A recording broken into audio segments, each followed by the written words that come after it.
Hello and good morning everyone, welcome to civil step. So आज की हमारी जो क्लास है, जैसा कि आप सभी जानते हैं, सर्वाधार इनिशिएटिव का हमारा 17th यानी कि 17वां दिन है। बट साइंस एंड टेक्नोलॉजी जो हमारा सब्जेक्ट है उसका आज हमारा है डे 4, राइट। सो हम लोग अपना शुरू करते हैं। अगेन मैं आपको रिमाइंड करा देती हूँ कि हम लोग जो इसमें क्वेश्चंस या टॉपिक्स डिस्कस करते हैं वो हमारे जो पूरा वीक था उसके हम यहाँ पर टॉपिक्स डिस्कस करते हैं, जो most important topics related to science and technology है। ठीक है, सो हम लोग यहाँ पर शुरू कर लेते हैं अपना। वन मोर थिंग, ये जो हमारे करंट अफेयर्स यहाँ पर रहने वाले हैं, जो हम यहाँ पर इश्यूज डिस्कस करने वाले हैं, जो एमसीक्यूज डिस्कस करने वाले हैं उनसे रिलेटेड, उनको हमने अलग अलग सोर्सेज से लिया है। और वो सोर्सेज जो है हमारे वो क्या हैं? द हिंदू है, इकोनॉमिक टाइम्स है, PRS, Yojana, Down To Earth, Indian Express and Live Mint यहाँ पर है, पीआईबी और कुरुक्षेत्र मैगजीन जैसे सोर्सेज से हमने इन करंट जो इश्यूज हैं उनको उठाया है। ठीक है, सो हम लोग यहाँ पर डिस्कस कर लेते हैं। जो हमारा फर्स्ट इश्यू है वो है genome editing, ISDA-TNPB। Genome editing का ये एक न्यू, स्पेशली ये जो हमारी न्यूज है साइंस एंड टेक्नोलॉजी में, वो बायोटेक वाला जो हमारा सेगमेंट है उससे रिलेटेड है। ठीक है, सो हम यहाँ पर देखेंगे जीनोम एडिटिंग है क्या। हमने इसी से रिलेटेड एक और इश्यू अपने लास्ट वीक में डिस्कस किया था, बट अगेन चूंकि ये फ्रीक्वेंटली डिस्कशन में है, फ्रीक्वेंटली न्यूज में है, और यहाँ से आप देखेंगे प्रीलिम्स में बहुत ज़्यादा सवाल पूछे जाते हैं। देखो, क्लियरली मेंशन नहीं है साइंस एंड टेक्नोलॉजी इन आप प्रीलिम सिलेबस, बट सवाल वहां से पूछे जाते हैं। उसका उद्देश्य सिर्फ इतना सा होता है कि जो यूपीएससी एस्पिरेंट होता है, यानी कि आप ऑफिसर बनने जा रहे हैं, सो आपका जो टेम्परामेंट है, आपका जो एटीट्यूड है, वो भी साइंटिफिकली डेवलप्ड होना चाहिए। इसीलिए बहुत सारी चीजें जो हैं वो पूछी जाती हैं। और आप देखेंगे परीक्षा का, एग्जाम का जो पैटर्न है वो भी धीरे धीरे ना साइंटिफिक होता जा रहा है, चाहे वो मेंस का हो या फिर वो प्रीलिम्स का हो। एक छोटी छोटी टैक्टिक्स उसमें यूज होती हैं, चाहे आप लिखने की बात करें या फिर जब आप प्रीलिम्स का जो नेचर है क्वेश्चंस का उसको देखते हैं, तो वहां पर भी आपको ये चीजें देखने को मिलती हैं। क्लियर? सो यहाँ पर हम देख लेते हैं, चूंकि मोस्ट इंपॉर्टेंट हमारे इशू रहा है पिछले वीक में, बायो एंड टेक्नोलॉजी से रिलेटेड ये हमारा मुद्दा है। ये इसकी एक न्यू टेक्निक है, ISDA-TNPB, राइट, जीनोम एडिटिंग की। देख लेते हैं ये क्या है। द हिंदू की ये न्यूज है, प्लस ICAR एक एजेंसी है जो कि एग्रीकल्चर से रिलेटेड है, रिसर्च कराती है, डेवलपमेंट्स कराती है। इसके बारे में हम लोग आगे जानेंगे। ICAR Penn State teams makes tool small enough to edit plant genomes, यानी कि ये जो प्लांट जीनोम का या जीनोम एडिटिंग का ये जो न्यू टूल है ISDA-TNPB, ये किसने डेवलप कराया है? ICAR ने। And enough to edit plant genome edits, इसके थ्रू क्या होगा? अगर देखो ये कभी आ जाए, जीनोम एडिटिंग आपको पता है ना, प्लांट्स को भी अब जो जीनोम होते हैं, जो जीन्स होते हैं, उनको एडिट करता है। अब चाहे वो किसी एनिमल में हो, ह्यूमन में हो या प्लांट में हो, किसी में भी हो सकता है। बट यहां पर जब ये वाली चीज आप देखेंगे ISDA-2 एंड TNPB, सो आपको पता होना चाहिए it's related to plant genome editing. Clear? ये प्लांट जीनोम एडिटिंग से रिलेटेड है और एग्जाम में इसी तरीके की चीजें पूछी जाती हैं ताकि आप कंफ्यूज हो जाएं, है ना। इसी तरीके की चीजें यहाँ पर एग्जाम में पूछी जाती है ताकि आप स्टूडेंट जो होता है, एस्पिरेंट जो होता है, वो कंफ्यूज हो जाए। आपको ये मोस्ट इंपोर्टेंटली ध्यान रखना है। So in genome editing landscape low on options for plants and the new tool has scientist investigated about its application in agriculture. ये जो जीनोम एडिटिंग का न्यू टूल है ISDA-TNPB, ये रिलेटेड है प्लांट जीनोम एडिटिंग से। आपको ये ध्यान रखना है। फर्स्ट थिंग है जो हमारे एग्जाम के लिए मोस्ट इंपॉर्टेंट है। ठीक है, दूसरी बात हम यहां पर देख लेते हैं। ये हमारा 22 अगस्त का न्यूज रहा है, जो द हिंदू की न्यूज है। आपको पता है जीनोम एडिटिंग कैसे होता है। जीनोम्स में हमारे जो जीन होते हैं उनको एडिट किया जाता है, ऑल्टर किया जाता है। अगर कोई डिफेक्टेड जीन है या फिर कोई बेस्ट परफॉर्मेंस का जीन डाला जाता है, सो उसके थ्रू क्या होता है, उसी तरीके से आगे डेवलपमेंट होता है, ग्रो होती है और परफॉर्मेंस होती है। ठीक है, आगे यहां पर देख लेते हैं कॉन्टेक्स्ट इसका क्या है, ये न्यूज में क्यों बना रहा है लगातार। So a recent breakthrough in plant genome editing comes from a collaborating efforts between the ICAR national rice research institute in Cuttack India and the Pennsylvania state university USA. यानी कि ये मुद्दा इसलिए न्यूज में है, अभी रिसेंटली एक break through हुआ है। वो क्या हुआ है, जो प्लांट होते हैं उनमें प्लांट्स के जीनोम में एडिटिंग किया गया है, और ये किसने मिल करके किया है, ये मिल करके किया है आईसीआर ने प्लस जो नेशनल राइस रिसर्च इंस्टीट्यूट है, कहां पर, कटक में। कटक कहां पर है, ओडिशा में है। सो इन्होंने प्लस पेंसिल्वेनिया स्टेट यूनिवर्सिटी है, और ये जो यूनिवर्सिटी है वो है संयुक्त राज्य अमेरिका यानी कि यूनाइटेड स्टेट्स ऑफ अमेरिका की यूनिवर्सिटी है। So Pennsylvania university plus ICAR and Indian rice research institute जो कि कटक में है, उसके कोलैबोरेशन में मिलकर के ये जो जीनोम एडिटिंग का न्यू टूल है वो यहाँ पर डेवलप किया गया है। आपको ये ध्यान रखना है, ठीक है। और एक और चीज, इसको जो डेवलप किया गया है वो पता है किसके, उस पे राइस प्लांट पे, राइस प्लांट्स जीनोम को एडिट किया गया है। राइट्स प्लांट जीनोम को यहां पर एडिट किया गया है, ये भी आपको ध्यान रखना है। अब हम जान लेते हैं जीनोम एडिटिंग क्या है। जो न्यू टूल डेवलप हुआ है वो तो हमने जान लिया, प्लांट से रिलेटेड है, प्लांट जीनोम। अगर पौधे की बात आ जाए कि किस प्लांट पे उसको टूल को एप्लीकेबल किया गया है, सो वो राइस के लिए किया गया है, ठीक है। दूसरी चीज हम यहां देख लेते हैं कि जीनोम एडिटिंग ये है क्या, जीनोम एडिटिंग क्या है। So genome editing is a powerful tool that allows scientists to make precise changes in the deoxyribonucleic acid sequence of living organism। यानी कि जो जीनोम होता है ये एक ऐसा टूल है जिसके थ्रू हमारा जो डीएनए होता है, एक जीवित या सजीव ऑर्गेनिज्म का जो डीएनए होता है उसमें क्या किया जाता है, डीएनए की फुल फॉर्म डिऑक्सीराइबोन्यूक्लिक एसिड है, और डीएनए में साइंटिस्ट क्या करते हैं, एक चेंज करते हैं, प्रिसाइज चेंज करते हैं जो कि कंपैरेटिवली अच्छा होता है, ऑल्टर करते हैं उसको, किसमें, डीएनए में। अगर आ जाए कि जीनोम एडिटिंग की जब बात होती है तो आरएनए में चेंज होता है, नहीं, डीएनए में चेंज होता है ना, क्योंकि जो हमारा डीएनए होता है वो जेनेटिक हमारी इंफॉर्मेशन को कैरी कर रहा होता है, जीन्स को कैरी करता है, ठीक है। So this technology has vast application in agriculture where it can be used to enhance crop yield। ये जो टेक्नोलॉजी है ये कृषि के क्षेत्र में, एग्रीकल्चर के क्षेत्र में बहुत विस्तृत रूप से इसका यूज किया जा रहा है। और क्यों किया जा रहा है, क्योंकि जो क्रॉप होती है, जो फसल होती है, उसकी उपज को अधिक, फसल उपज अधिक करने के लिए, फसल की जो उपज है उसको अधिक करने के लिए इसका प्रयोग किया जाता है। And improve resistance to pest and disease and introduce desirable traits like the drought prone tolerance. दूसरी चीज, जो पेस्ट यूज किए जाते हैं, पेस्टिसाइड्स यूज किए जाते हैं, उनके प्रति रेजिस्टेंस ये करता है। अगर मान लो सूखा ज्यादा पड़ गई, किसी बार पानी नहीं मिल पाता है, या फिर ऐसा क्षेत्र है जहां पर पानी नहीं होता है, जबकि आप जानते हैं कि जो राइस होता है उसके लिए पानी की आवश्यकता होती है, वो एक वाटर इंटेंस क्रॉप है, राइट। सो यहां पर क्या किया गया है, इस जीन के थ्रू जब हमारे जो डीएनए होता है अगर उसके थ्रू हम जेनेटिक एडिटिंग करते हैं, सो वो क्या करेगा कि जो ड्रॉट प्रोन एरिया होगा ऐसे जीन डाले जाएंगे जो सूखाग्रस्त क्षेत्र में भी ग्रो कर सके और वहां पर भी वो इंप्रूव हो सके। ये एक इसका बेनिफिट होता है। And the most commonly known genome editing tool is CRISPR. CRISPR से रिलेटेड चीजें आपने पढ़ी होंगी। जो क्रिस्पर है ये Cas19 इसको हम बोलते हैं, इसका टूल था क्रिस्पर का Cas9, ठीक है।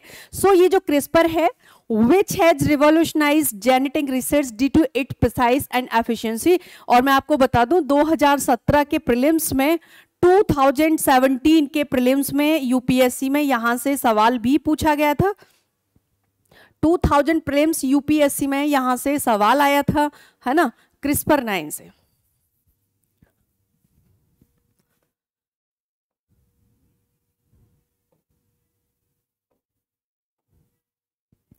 CRISPR-9 से Cas9 यहां से सवाल आया था यूपीएससी 2017 में। 2017 में एक सवाल पूछा गया था Cas9 से। ये एक टूल था जो कि जीन एडिटिंग करता था और बहुत ज्यादा पूरे वर्ष ये मुद्दे में रहा, लगभग 2017-18 में पूरे वर्ष। आगे हम लोग देख लेते हैं कि जो क्रिस्पर है वो क्या है and it's limitations in plant genome editing. यानी कि क्रिस्पर टेक्नोलॉजी है क्या, प्लस इसकी लिमिटेशंस क्या हैं, इसकी सीमाएं क्या हैं। क्योंकि जब भी एक टूल विकसित किया जाता है और फिर दूसरा किया जाता है, इसका मतलब क्या होता है कि जो पीछे वाला होता है उसका एडवांस वर्जन किया किया जाता है, कुछ ना कुछ उसकी लिमिटेशंस होती है जो कि हम दूसरे टूल में एडवांसली उसको यूज करते हैं, ठीक है। सो जीनोम एडिटिंग यहाँ पर ये जो CRISPR-9 है इसका हम लिमिटेशंस देख लेते हैं, इसकी सीमाएं देख लेते हैं कि इसकी सीमाएं क्या रही हैं, लिमिटेशंस क्या रही हैं। सो CRISPR technology particularly using protein like Cas9 and Cas12, यानी कि ये जो CRISPR टेक्नोलॉजी है ये कहाँ पर यूज किया जाती थी, ये प्रोटीन्स में। कौन सा प्रोटीन? Cas9 अभी मैंने आपको बताया एंड Cas2। लेकिन जो हमारा अभी हमने डिस्कस किया था यहाँ पर, वो जो टूल विकसित किया गया है वो डीएनए में ऑल्टर करता है and has been widely used in genome editing, और इसका बहुत अधिक प्रयोग किया गया था जीनोम एडिटिंग में। And these proteins work by cutting DNA, और ये जो प्रोटीन है यानी कि Cas9 एक टूल की तरह यूज किया गया था CRISPR टेक्नोलॉजी में, CRISPR में, और इसके थ्रू क्या हुआ, इसके थ्रू कट किया गया था डीएनए को, है ना, क्योंकि डीएनए के थ्रू ही जेनेटिक एडिटिंग होती है, genetic and at specific locations, यानी कि कुछ विशेष जगहों पर, and allowing scientist to remove odds and replace genetic material. और इसने क्या अलाउ किया वैज्ञानिकों को कि जो ऑड जेनेटिक्स थे, ऑड मटेरियल था, उसको रिप्लेस किया गया अच्छे जेनेटिक्स से, बेस्ट परफॉर्मेंस जेनेटिक्स से और अच्छे मटेरियल के साथ। ये Cas9 एंड Cas12 प्रोटीन के थ्रू डीएनए को कट किया गया था, किसमें? CRISPR जो जेनेटिक एडिटिंग टेक्नोलॉजी है उसमें। And this has created a need for a smaller, more efficient genome editing tool that can work effectively in plant system। यानी कि ये जो था CRISPR, इसकी सीमा ये थी कि इसने एक छोटा और more efficient genome editing tool एक विकसित किया जिसके थ्रू की इफेक्टिवली काम किया जा सकता था। आगे देख लेते हैं हम लोग। अभी जो टूल विकसित किया गया है, ICAR एंड IRRI, जो राइस रिसर्च इंस्टीट्यूट है, national rice research institute in Cuttack, plus Pennsylvania university है जो यूएस की, उसके थ्रू, उसके कोलैबोरेशन में जो टूल जेनेटिक एडिटिंग का यूज किया गया है उसका नाम है ISDRA2B2TNPB। अब इसके बारे में जान लेते हैं ये क्या है। Researchers has developed new genome editing tool. ये एक नया जेनेटिक एडिटिंग टूल है, जीनोम एडिटिंग टूल है, जिसको क्या कहा गया है? ISDRA2TNPB। ISDRA2TNPB, यही नाम आपको याद रखना पड़ेगा यहाँ पर। एंड डेराइव्ड फ्रॉम बैक्टीरिया, और ये नाम कहाँ से आया है? ये नाम जो आया है वो बैक्टीरिया से आया है, और जो बैक्टीरिया है उसका नाम क्या है? उसका नाम है डायनोकोकस एंड रेडियोरॉन्स, ये इसका नाम है बैक्टीरिया का। सो ये भी ध्यान रखना है कि ये जो ISDRA2TNPB tool, genetic editing tool use किया गया है, जो डेवलप किया गया है, ये जो नाम लिया गया है वो किसी वायरस से लिया गया है, बैक्टीरिया से लिया गया है, फंजाई से। सो ये बैक्टीरिया से, कौन से बैक्टीरिया से लिया गया है? जिस बैक्टीरिया से लिया गया है उसका नाम है Deinococcus and radiodurans, right. This tool is significantly smaller than the traditional CRISPR associated proteins like Cas9 and Cas12, making it more suitable for use in plant cells। ये जो टूल है ISDR2TNPB, ये जो टूल है genome editing tool है, and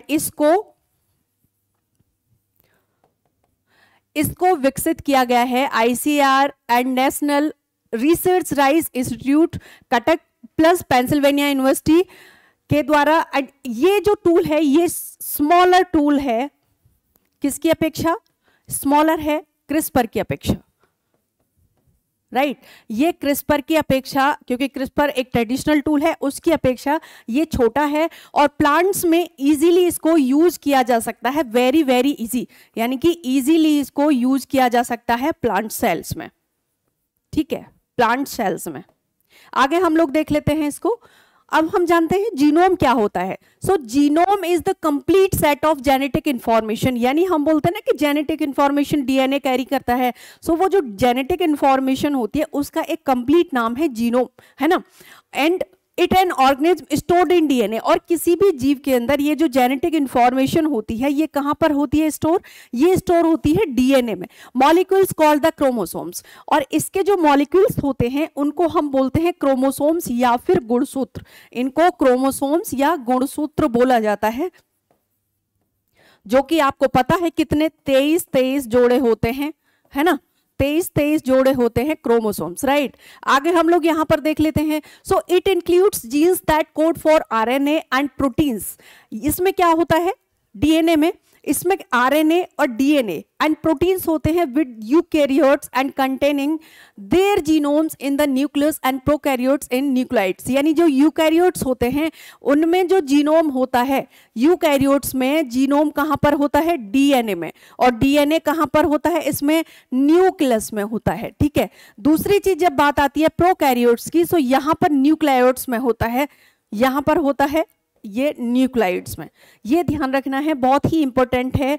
देखो सवाल तो यहां से आएंगे, ये गारंटी है, क्वेश्चंस यहां से आएंगे। आप लोगों को क्या करना है कि जब आप क्लास कर रहे हैं तो नोट्स बना लीजिए एक तरफ। जब आप ये टॉपिक पढ़ रहे हैं, मैं गारंटी दे रही हूं कि यहां से कम आपके इस टॉपिक से रिलेटेड 2 सवाल आपके जरूर आएंगे, चाहे वो जनरल साइंस से जब हम यूकैरियोट्स और प्रोकैरियोट्स पढ़ते हैं, डीएनए पढ़ते हैं, क्रोमोसोम्स पढ़ते हैं, स्टोरेज पढ़ते हैं उसका, न्यूक्लियस पढ़ते हैं, न्यूक्लाइड्स पढ़ते हैं, राइट, माइटोकॉन्ड्रिया।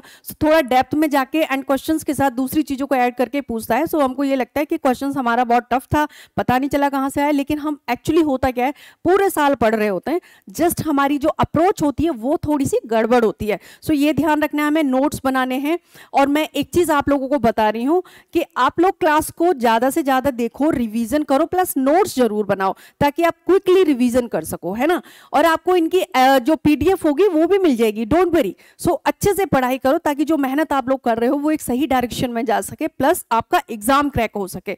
आगे देख लेते हैं, Indian council of agriculture research के बारे में जान लेते हैं, ये क्या है। So the Indian council of agricultural research ICAR was established on 16 जुलाई 2029 को ये एस्टैब्लिश हुआ था, ये आपको ध्यान रखना है, as the registered society under the society registration act 1860। So ये सोसाइटी रजिस्ट्रेशन एक्ट 1860 के तहत इसको रजिस्टर किया गया था ICAR को। बहुत बार पूछ लेता है, पता चले कोई और आपको एक्ट दे देगा। सो ध्यान रखना है, जो ICAR है उसकी स्थापना 16 जुलाई 1929 को सोसाइटी रजिस्ट्रेशन एक्ट 1860 के तहत की गई थी, and it is an autonomous organization, यानी ये एक स्वायत्त संस्था है। अगर हम डिपार्टमेंट की बात करते हैं कि किस डिपार्टमेंट में आता है, so department of agriculture research and education DARE के अंतर्गत आता है। अगर बात करते हैं मिनिस्ट्री की, सो ये आता है मिनिस्ट्री ऑफ एग्रीकल्चर में, राइट, मिनिस्ट्री ऑफ एग्रीकल्चर में ये आता है, and farmers welfare government of India की।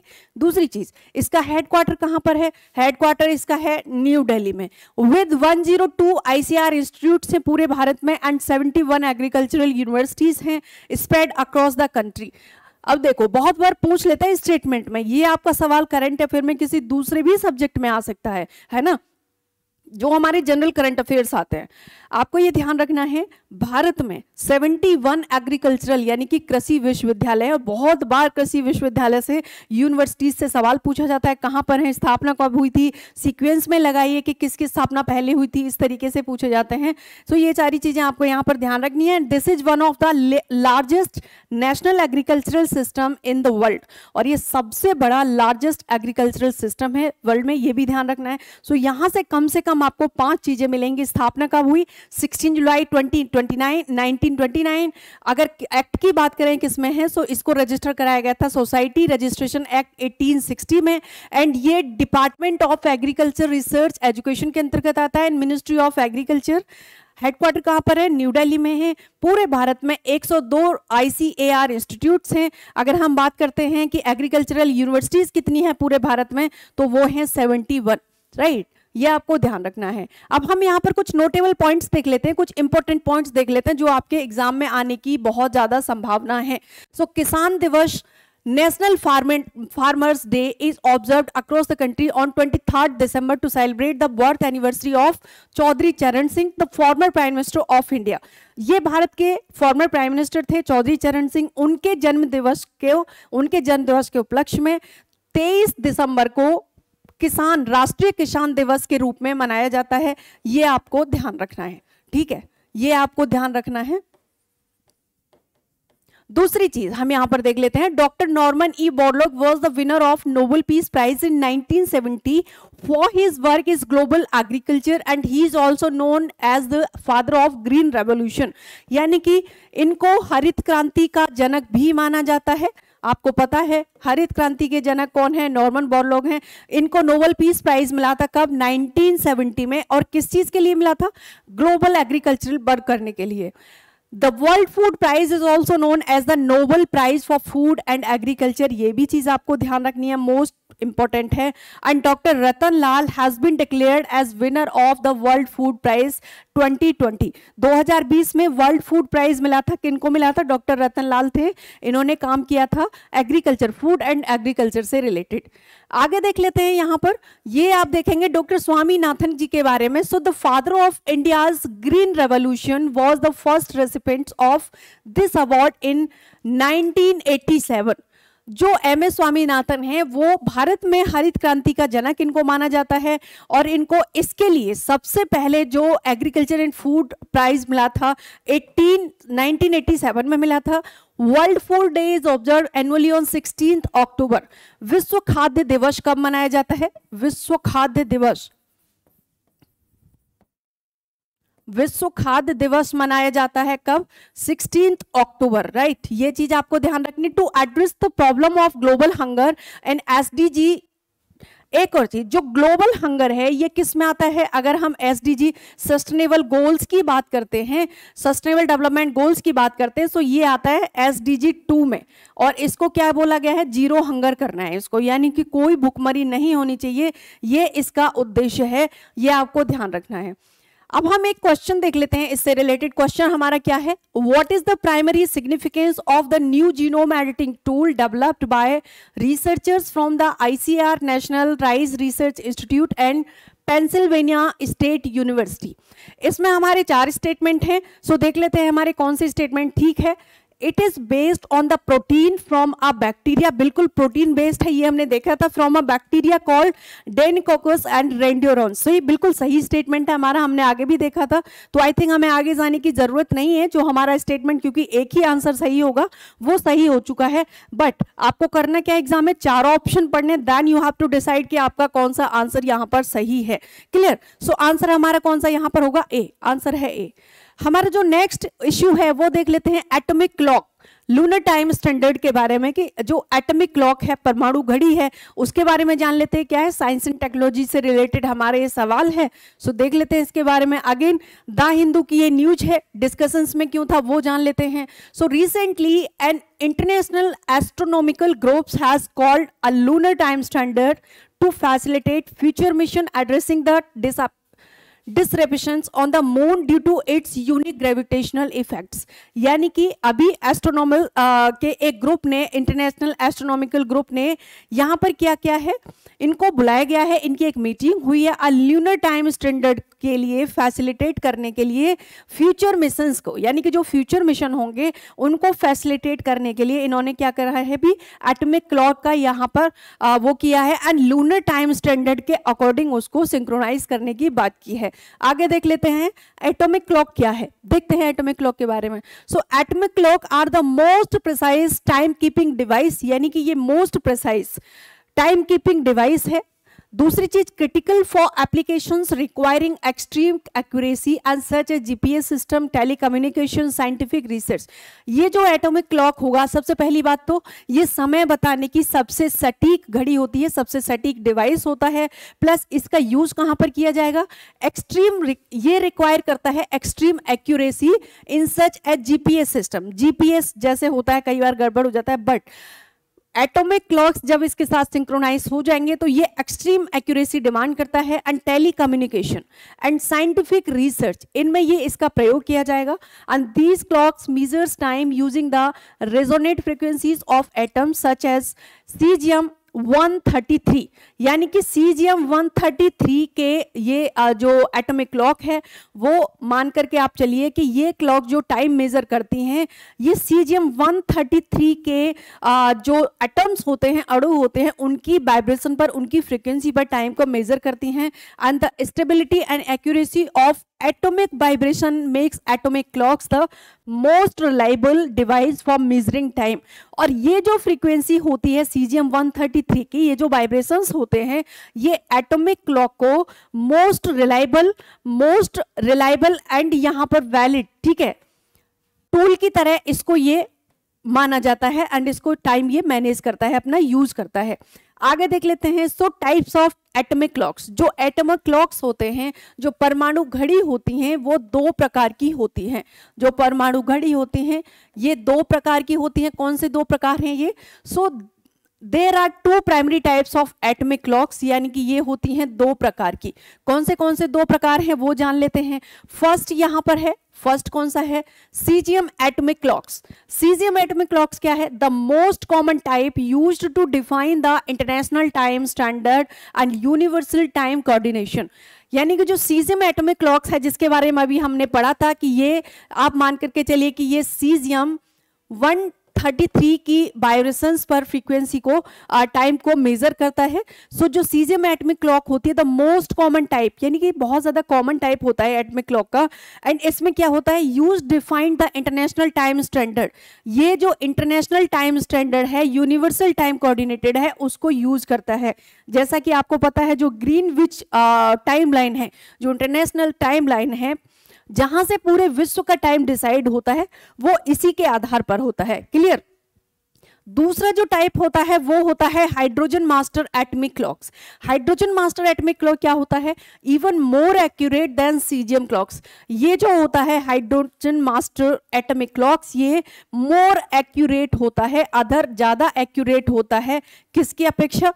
एटॉमिक यानी कि सीजियम क्लॉक की अपेक्षा। ठीक है, ये सीजियम क्लॉक की अपेक्षा अधिक, यहां पर आप देखेंगे इसको ज्यादा रिलायबल होता है, एक्यूरेट होता है। And these are primarily used in scientific research due to their exceptional precise, यानी कि जो साइंटिफिक रिसर्च होते हैं उनमें इनको प्रयोग किया जाता है। इनके एक्सेप्शनल, बिल्कुल ही एक्सेप्शनल, यानी कि एक अलग लेवल की प्रिसिशन यहाँ पर होती है। आगे देख लेते हैं। So how earth time standard works, पृथ्वी का जो मानक समय है वो किस तरीके से काम करता है, यहाँ पर हम ये देख लेते हैं कि पृथ्वी का मानक समय किस तरीके से काम करता है। पृथ्वी का मानक समय किस तरीके से काम करता है या किस प्रकार काम करता है, किस प्रकार काम करता है। Right? So the time keeping system on earth is based on coordinated universal time, यानी कि UTC। UTC की फुल फॉर्म क्या है? Coordinated universal time. इसी के आधार पर पृथ्वी का जो मानक समय है वो होता है and internationally agreed upon standard. दूसरी बात, पूरा विश्व इसके ऊपर अग्रीड है, जिसके आधार पर जो यूनिवर्सल कोऑर्डिनेटेड यूनिवर्सल टाइम है, इसी के आधार पर पृथ्वी का टाइम डिसाइड होता है। एंड यूनिवर्सल टाइम कोऑर्डिनेटेड क्या है ये भी जान लेते हैं। So it is a global time standard ensuring consistency. ये एक ग्लोबल टाइम स्टैंडर्ड है, विश्व मानक समय है या फिर ये वर्ल्ड मानक समय है। ये एक विश्व मानक समय जो इंश्योर करता है कंसिस्टेंसी, लगातार। And it rely on international atomic time, और ये इंटरनेशनल एटॉमिक टाइम पर रिलाई करता है, maintained by atomic clocks world wide to provide precise and uniform time keeping. इसके द्वारा क्या होता है, और जो सीजियम 133 है वो यहाँ पर यूज होता है, और इसके द्वारा क्या होता है, इसके द्वारा पूरे विश्व का जो समय है वो डिवाइड होता है और उसी के आधार पर पूरी दुनिया चलती है। ठीक है, जो हमारा ग्रीनविच, जो जीरो इक्वेटर पर, जीरो लाइन पर जो हमारी ग्रीनविच टाइम लाइन है, जो वहां से डिसाइड हुआ है, वहीं पर ये इंटरनेशनल एटॉमिक टाइम है। ठीक है, so UTC is maintained by international bureau of weight and measures. जो यूटीसी है, यूनिवर्सल कोऑर्डिनेटेड यूनिवर्सल टाइम है, वो किसके द्वारा मेंटेन किया जाता है? Maintained by the international bureau of weight and measures के द्वारा ये मेंटेन किया जाता है इन पेरिस। कहां पर? पेरिस में। आपको पता है जो ग्रीनविच है वो पेरिस से भी निकल करके जाती है। And France and derived from the weighted average over 400 atomic clocks located around the world. लगभग 400 एटॉमिक क्लॉक्स हैं, परमाणु घड़ियां हैं, जो पूरे विश्व में स्थापित हैं, प्लेस्ड हैं। आगे देख लेते हैं टाइम जोन के बारे में कि टाइम जोन किस तरीके से है। सो टू डिटरमिन लोकल टाइम, जो लोकल समय होता है उसको डिटरमाइन करने के लिए countries adjust UTC by adding और सब्सट्रैक्टिंग आवर्स। आपको पता है जो हमारा डिटरमाइन करने के लिए टाइम जोन को जो देश होते हैं वो एडजस्ट करते हैं यूटीसी। यूटीसी मतलब यूनिवर्सल कोऑर्डिनेटेड टाइम होता है, उसके द्वारा या तो घटाया जाता है या तो फिर कम बढ़ाया जाता है आवर्स को based on their distance from the 0 degree longitudinal meridian also known as the Greenwich meridian. मान करके चलिए ये हमारा ग्लोब है, ये अर्थ है, ये है 0 डिग्री लॉन्गिट्यूड, ठीक है, 0 डिग्री लॉन्गिट्यूड ये है आपका। अब यहां से जब आप इधर जाएंगे और जब आप इधर जाएंगे, है ना, ये 0 डिग्री है, पृथ्वी को लगभग 2 भागों में डिवाइड करता है। सो ये है आपकी ग्रीनविच मेरिडियन, ये आपकी क्या है, ग्रीनविच मेरिडियन। यहीं से ग्रीनविच मेरिडियन भी जाती है जिसे हम बोलते हैं, right. So countries of the west Greenwich meridian, ये जो ग्रीनविच है इसके वेस्ट में जो कंट्रीज हैं यहाँ पर क्या होता है, सब्ट्रैक्ट होते हैं यूटीसी। जो यूटीसी लाइन है यहाँ पर, ये है आपकी यूटीसी लाइन, ठीक है, ये क्या है, यूटीसी। अब इसके यूटीसी के जो वेस्ट में कंट्रीज हैं यहाँ पर क्या होता है, यहाँ होता है माइनस, आर्स में यहाँ माइनस होता है, और जो ईस्ट में है इसके यहाँ पर क्या होता है, यहाँ पर होता है प्लस, ठीक है। While those on the east add to add, और जो ईस्ट में है यहाँ पर समय ज्यादा रहता है और यहाँ पर कम होता है। इसलिए हम लोग बोलते हैं कि जब बात आती है यूएस की, सो हमारा जो समय होता है वो ज्यादा आगे चलता है, वहां पर पीछे रहता है, ठीक है। हमारे यहाँ अगर दिन होता है तो वहां पर रात होती है, और ये माइनस, आप ये मान लो जो ग्रीनविच मेरिडियन है इसके वेस्ट में घटाया जाता है यानी कम समय रहता है, और इसके ईस्ट में ज्यादा समय होता है, ठीक है। आगे देख लेते हैं, इसी से रिलेटेड हमारा एक सवाल है वो भी हम यहां पर देख लेते हैं। So consider the following statements about atomic clocks. Atomic clocks के बारे में एक कथन पर विचार करें। देख लेते हैं, 2 स्टेटमेंट हमारे सामने है। So these clocks measures time using the resonant frequencies of atoms such as caesium 133, बिल्कुल सही स्टेटमेंट है हमारा। एंड दूसरा हमारा स्टेटमेंट है, The stability and accuracy of atomic vibrations make atomic clock the most reliable device for measuring time। बिल्कुल सही बात है, इनकी जो एक्यूरेसी होती है वो इनको ज्यादा कर देती है, राइट। आगे हमारा आंसर यहाँ पर क्या है, आंसर है हमारा यहाँ पर सी, यानी फर्स्ट और सेकंड दोनों ही हमारे आंसर यहाँ पर सही हैं। आगे देख लेते हैं हम लोग, आंसर हमारा यहाँ पर सी है, सी, ठीक है, ए नहीं है, सी आंसर है, राइट आंसर सी है। हमारी जो नेक्स्ट न्यूज है यहां पर वो है, what is prime minister WiFi access network interface, यानी इसको शॉर्ट में बोलते हैं पीएम वानी स्कीम।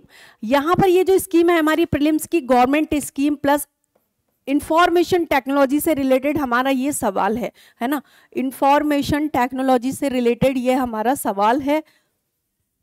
और इसमें सरकार के द्वारा एक स्कीम चलाई गई है, एक इनिशिएटिव चलाया गया है। देखो हम लोग इसमें जो भी साइंस एंड टेक्नोलॉजी से रिलेटेड कुछ भी न्यू स्कीम्स आएंगी वो भी मैं आपके साथ यहाँ पर डिस्कस करूंगी, क्योंकि बहुत बार होता है कि मुद्दों को स्कीम के साथ जोड़ करके पढ़ा जाता है, ठीक है। सो ये है government scheme information and technology से रिलेटेड, जो कि हमारे साइंस एंड टेक्नोलॉजी का ही एक यूनिट है। आगे देख लेते हैं, पीएम वानी रिवाइवल्स हुआ क्या है। So try propose reduction in high internet cost by the telecast, यानी कि जो भी टेली सेक्टर्स हैं उनके द्वारा जो कॉस्ट लिया जा रहा है, ट्राई ने प्रपोज किया है कि उसको रिडक्ट किया जाए, उसको रिड्यूस किया जाए, कम किया जाए। अकॉर्डिंग टू ट्राई आपको पता है एक एजेंसी है ना, एजेंसी है किससे रिलेटेड, टेलीकॉम से related. And compromisation of 100 Mbps of internet lease line tariff with 100 Mbps of FFT broadband and connection shows that the annual tariff for internet lease line for 40 to 80 times higher than the retailer connection, यानी कि जो retailer connections होते हैं उनसे लगभग 40 से 80% ज़्यादा ये टैरिफ चार्ज करते हैं जो टेलीकॉम सेक्टर होता है। आगे यहाँ पर देख लेते हैं ये चर्चा में क्यों है। सो रिसेंटली ट्राई ने प्रपोज किया है रिड्यूस ब्रॉडबैंड रेट्स, जो ब्रॉडबैंड के रेट हैं, दर हैं, उनको रिड्यूस करना है फॉर पब्लिक ऑफिसेस, जो पब्लिक ऑफिसेस हैं है ना, वहां पर उनको कम करना है अंडर द पीएम वानी। और ये किस स्कीम के तहत किया जाएगा, अंदर पीएम वानी के तहत, राइट। पीएम वानी की फुल फॉर्म भी अगर कोई पूछता है या एग्जाम में पूछा जाता है तो वो भी आप लोग याद कर लीजिएगा, हमने आगे ही लिख दिया है उसको। So scheme to make internet access more affordable and boost progress success. इससे क्या होगा कि ये जो स्कीम है ये क्या करेगी, इंटरनेट को ज्यादा एक्सेसिबल बना देगी और मोर अफोर्डेबल बना देगी। पीएम वानी स्कीम के बारे में जान लेते हैं, ये है क्या। सो लॉन्च लॉन्च के बारे में जान लेते हैं। इनिशिएट किसने किया है? Department of telecommunication in December 2020 में इसको लॉन्च किया गया था। बट अभी चर्चा में क्यों है? क्योंकि अभी ट्राई ने जो पब्लिक ऑफिसेस में इंटरनेट होता है उसके रेट्स को रिड्यूस करने की बात की है, इसलिए ये अभी दोबारा से चर्चा में है। और चूंकि ये लॉन्च किया गया था पीएम वाणी स्कीम के अंदर और इसी के अंदर अभी इसको रिड्यूस करने की बात की है, इसीलिए अभी ये चर्चा में है। इसके उद्देश्य क्या है? To provide affordable high speed internet, यानी कि अच्छा अफोर्डेबल, जिससे कि सब लोग अफोर्ड कर पाए, जिसकी दर कम होगी तो सभी अफोर्ड कर पाएंगे।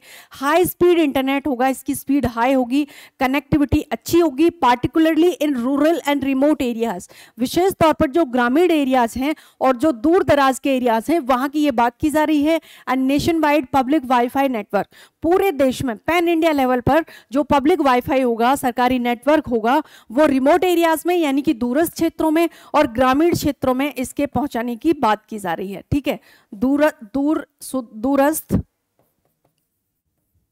आगे देख लेते हैं करंट टैरिफ इश्यूज क्या हैं। अभी टैरिफ इश्यूज इसके हैं क्या वो जान लेते हैं। सो पीडीओएस पब्लिक ऑफिसेज में have been charge up to 8 lakhs annually for internet lease lines making the project economically unavailable.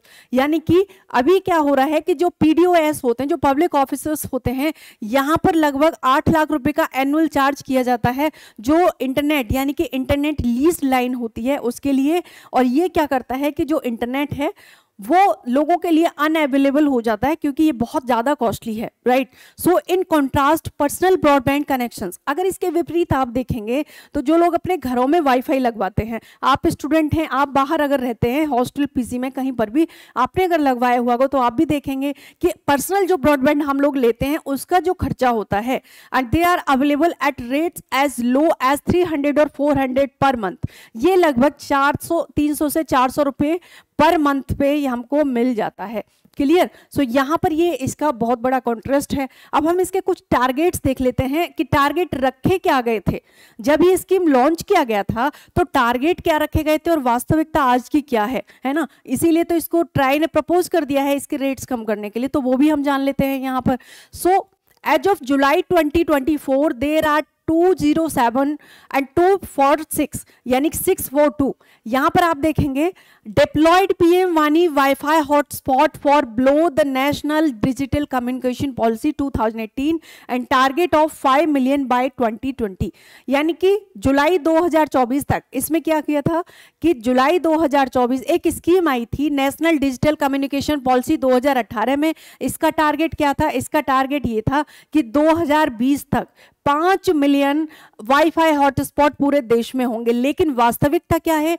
जुलाई 2024 तक भी कितने वाईफाई हॉटस्पॉट हैं आप यहां पर देखेंगे, लगभग 2,76,042 के करीब यहां पर वाईफाई हॉटस्पॉट हैं। ठीक है, दूसरी चीज for digital India 2030 the target is set at 50 million public Wi-Fi hotspot। यानी कि डिजिटल इंडिया 2030 के तहत जो टारगेट सेट किया गया था वो ये किया गया है कि 50 मिलियन पब्लिक वाईफाई हॉटस्पॉट होंगे। लेकिन यहां पर आप क्या देखते हैं? And the average daily data usage per hotspot has dropped significantly highlighting the needs for tariff and the rationalisation. ये इसकी रियलिटी है, ये इसकी वास्तविकता है। अच्छा, हम वाईफाई तो खूब देखते हैं लेकिन वाईफाई है क्या? अगर आपको याद आता है तो आई थिंक 2018 में एक सवाल आया था वाईफाई और लाईफाई से रिलेटेड। ठीक है, वाईफाई और लाईफाई से रिलेटेड यूपीएससी 2018 में एक सवाल आया था वाईफाई और लाईफाई कि वाईफाई और लाईफाई है क्या। देख लेते हैं वाईफाई के बारे में कि वाईफाई क्या है। इनकी स्पीड पूछी गई थी कि इनकी स्पीड कहां तक होती है, फुल फॉर्म क्या है, इनके वर्क क्या है ना, फीचर्स क्या हैं, ये पूछे गए थे। प्रीलिम्स 2018 में ही सवाल आया था यहां से। सो वाईफाई जो वायरलेस नेटवर्किंग टेक्नोलॉजी, जो वाईफाई है ये एक वायरलेस नेटवर्किंग टेक्नोलॉजी है that enables device like computers, smartphone, printers and to connect the internet without physical cable.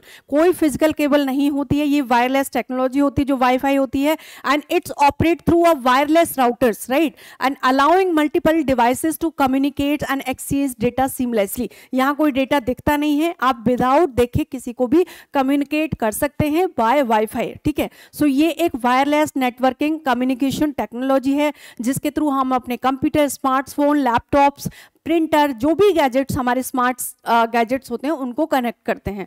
आगे देख लेते हैं, हमारा जो क्वेश्चन है नेक्स्ट वो है, consider the following statements about prime minister WiFi access network interface, जिसका नाम है पीएन वानी स्कीम। पीएन वानी की फुल फॉर्म क्या है? Prime minister WiFi access network interface, ठीक है। ये है क्या, इसके बारे में जान लेते हैं। And which of the statement mentions above are correct, क्या देखना है यहाँ पर, इनमें से कौन सा स्टेटमेंट हमारा सही है, देख लेते हैं। सो फर्स्ट स्टेटमेंट यहां पर क्या कह रहा है? फर्स्ट स्टेटमेंट कह रहा है it's aim to provide affordable, बिल्कुल सही बात है, high speed internet connectivity particularly in rural and remote areas, बिल्कुल सही स्टेटमेंट है। दूसरा स्टेटमेंट क्या है? It is initiated by ministry of science and technology. So no, it's not by ministry of science and technology, बल्कि ये किया गया है ministry of communication and technology के द्वारा। Ministry of communication and technology के द्वारा इसको इनिशिएट किया गया है। और थर्ड स्टेटमेंट हमारा क्या है? No licence is required for the public data offices to set up WiFi hotspot to provide internet access, बिल्कुल सही स्टेटमेंट है हमारा। सो आंसर हमारा होगा ए, यानी कि फर्स्ट एंड थर्ड आंसर है ए। ओके, सो नेक्स्ट हमारा जो मुद्दा है आज का वो है, यहाँ पर आप देखेंगे जो नेक्स्ट मुद्दा है वो है टैंगर-1 सैटेलाइट्स। टैंगर-1 सैटेलाइट्स क्या है? साइंस एंड टेक्नोलॉजी के स्पेस से रिलेटेड हमारा ये सवाल है, स्पेस एंड टेक्नोलॉजी, ठीक है। स्पेस एंड टेक्नोलॉजी से रिलेटेड हमारा ये सवाल है, देख लेते हैं। सो ये इंडियन एक्सप्रेस का हमारा न्यूज रहा है। And TANESR-1, why NASA has launched satellites to track the methane emissions। ये जो TANESR-1 है, नासा ने लॉन्च किया है इस सैटेलाइट को, और इसको क्या ट्रैक करेगा? ये ट्रैक करेगा मीथेन एमिशन। मीथेन एमिशन को ट्रैक करने के लिए इसको लॉन्च किया है, launched by NASA.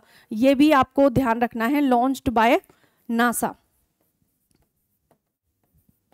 right, launched by NASA. So the satellite will use imaging spectrometer technology। ये imaging spectrometer technology डेवलप करेगा a jet propulsion laboratory to track methane and carbon dioxide। Methane और carbon dioxide दोनों को ये major करेगा, जो TANESR-1 satellite launch किया गया एंड लॉन्च्ड बाय नासा। आगे देख लेते हैं हम इसको क्यों चर्चा में है। Recently NASA has launched a satellite to track the methane emission, यानी कि मीथेन एमिशन को ट्रैक करने के लिए नासा ने एक सैटेलाइट लॉन्च किया है जिसका नाम है TANESR, ठीक है, जिसका नाम है TANESR-1। आगे देख लेते हैं। सो अबाउट TANESR-1 सैटेलाइट्स, इसके बारे में जान लेते हैं कि ये क्या है। लॉन्च डिटेल्स इसकी देख लेते हैं। लॉन्च व्हीकल्स स्पेस, यानी कि लॉन्च्ड बाय नासा। और अगर व्हीकल की बात करें कि किसने launched by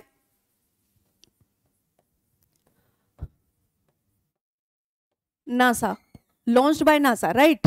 and space x falcon 9 rocket ने इसको लॉन्च किया है। लॉन्च साइट इसकी क्या है? लॉन्च साइट है इसकी Vandenberg space force base California. And development collaboration हम देखें कि किसके साथ करके इसको विकसित किया गया है। So jointly developed by NASA, jet propulsion laboratory and other partners, ठीक है। मिशन पर्पस क्या है? इसका उद्देश्य क्या है? प्राइमरली ऑब्जेक्टिव इसका क्या है? So detection measure carbon dioxide, CO2 and methane emissions. Environmental focus इसके हैं targeting key greenhouse gases that significantly contribute to global warming. ये इसका एक मिशन पर्पस है, ठीक है। आगे यहां पर देख लीजिए कि जर्मन, यहां पर आप देखेंगे गामा रे बर्स्ट क्या है। So gamma ray burst are the most powerful cosmic explosion emitting intense flashes, gamma rays, and lasting the milliseconds of minutes. And these bursts caused by the black holes and the formation of neutron star collision briefly outside of the gamma rays and sources combined, making them the brightest electromagnetic events in the universe.